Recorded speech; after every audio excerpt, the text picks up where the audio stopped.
Hello everyone, let share today এই rainy day mini vlog. তো প্রত্যেক দিনের মতো সকালে উঠে নিয়েছি, এরপর ফ্রেশ হয়ে নিয়েছি। আর তারপর সেদিনকে ব্রেকফাস্টে আমার খুব স্পাইসি ম্যাগি খেতে ইচ্ছা করছিল সেদিনকে, তাই একদম ঝাল ঝাল করে ম্যাগিটা বানিয়ে নিয়েছিলাম। খেতে তো বেশ ভালো হয়েছিল। আর তারপর রেডি হয়ে নিয়েছি, আজকে দুটো জায়গায় যাবার আছে। তো ফার্স্টেই চলে গিয়েছিলাম কলেজ, আর যে কাজের জন্য গিয়েছিলাম সেই কাজটাই হয়নি। তারপর সেখান থেকে আসার পথে এই আইসক্রিমটা খেয়েছিলাম, আর তারপর সেখান থেকে চলে আসি কোচিংয়ে। কিন্তু কিছু টাইম ক্লাস হওয়ার পরই তো প্রচণ্ড আকাশে মেঘ করেছিল, আর মেঘ করেছিল এতটাই যে স্যার আমাদেরকে ছুটিও দিয়ে দিয়েছিলেন। আর আমরা এরপর বেরিয়েও পড়েছিলাম, কিন্তু হঠাৎ করে ভীষণ জোরে বৃষ্টি শুরু হয়ে যায়। আর তারপর আমরা আবার সেখানেই রিটার্ন করে আসি। এরপর প্রায় 1 ঘন্টার মতন আমরা বৃষ্টিতে আটকে পড়েছিলাম। যেহেতু সব ফ্রেন্ডরা ছিলাম তাই গল্প করতে করতে টাইমটা কেটে গিয়েছিল। এরপর বৃষ্টিটা হালকা কমলে আমরা বেরিয়ে পড়েছি। আর এই রাস্তায় না বৃষ্টি হলেই প্রচণ্ড জল জমে যায়। তো এই জল পার করে এখন আমরা যাচ্ছি স্টেশনের দিকে।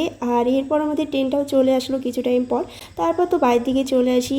আর সারাদিনের প্রচণ্ড গরমের পর এরকম হালকা বৃষ্টি হয়ে কিন্তু ওয়েদারটা বেশ ঠান্ডা হয়ে গেছিলো। তো এরকম ওয়েদার তো বেশ ভালোই লাগে।